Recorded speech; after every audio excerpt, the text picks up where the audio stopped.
Hello everyone, welcome to my channel.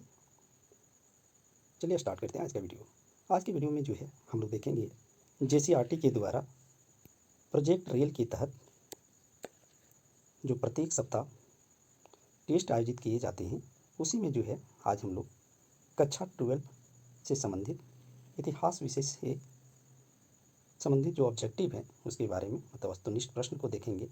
और आप लोग भली भांति जानते हैं कि इसमें कुल मिलाकर 16 प्रश्न होते हैं, तो हम लोग सभी प्रश्नों को देखते हैं कि इसके आंसर क्या है। चलिए सबसे पहले जो है हम लोग पहला सवाल को देखें। पहला सवाल जो है वो है कि किताबुल हिंद की रचना किसने की है। तो पुस्तक का नाम है किताबुल हिंद। तो किताबुल हिंद की रचना जो है वो अल-बरूनी ने की थी। नेक्स्ट क्वेश्चन, इब्न बतूता किस देश के निवासी थे। तो मोरक्को के थे, अफ्रीकन कंट्री है ये।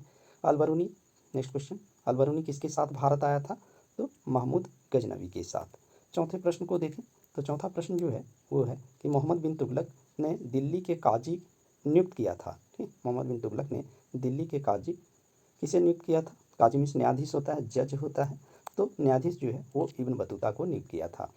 पांचवें प्रश्न को देखें तो यात्रियों का राजकुमार या प्रिंस ऑफ ट्रेवलर्स किसे कहा गया है। तो ह्वेनसांग को कहा गया है। ह्वेनसांग हर्षवर्धन के समय में आए थे भारत, तो इसी को जो है यात्रियों का राजकुमार कहा गया है। नेक्स्ट प्रश्न, छठवें प्रश्न को देखें तो तंबाकू पर किस शासक ने प्रतिबंध लगाया था। तो जहांगीर ने। मुगलकालीन शासक थे जहांगीर, अकबर के पुत्र थे, उन्होंने ही तंबाकू पर जो है वो प्रतिबंध लगाए थे।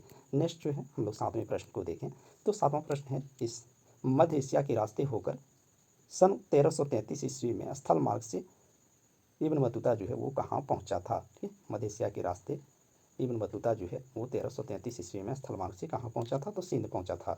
आठवें प्रश्न को देखें तो भारत की डाक व्यवस्था का वर्णन अपने यात्रा वृत्तांत में किसने किया था। तो डाक व्यवस्था का जो वर्णन है पोस्टल सिस्टम ऑफ इंडिया का, तो इब्न बतूता ने। नेक्स्ट जो है अलवार संत किसकी पूजा करते थे। तो ये विष्णु की पूजा करते थे, ये भगवान विष्णु की, गॉड विष्णु की पूजा करते थे। शिवा की पूजा करते थे। नैनार संत जो थे 63 नैनार संत, 12 अलवार संत, तो वो विष्णु के उपासक थे। फिर जो है 10वां प्रश्न कि निजामुद्दीन औलिया, यहाँ पे निजामुद्दीन होता, निमामुद्दीन लिख दिया, तो इसको करेक्ट कर लेंगे।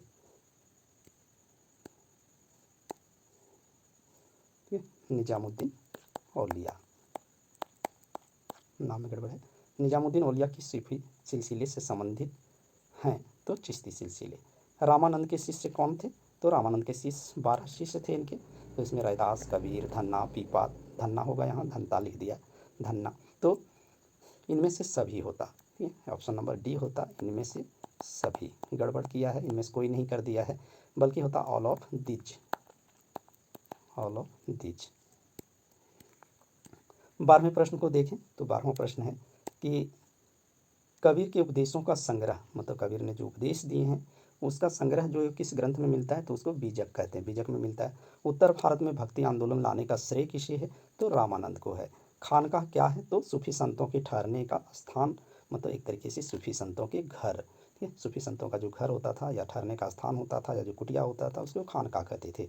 नेक्स्ट जो है 15वें प्रश्न को देखें तो मीरा जो थी या मीराबाई, पूरा नाम मीराबाई, तो मीराबाई किसकी भक्त थी। तो कृष्ण की भक्त थी।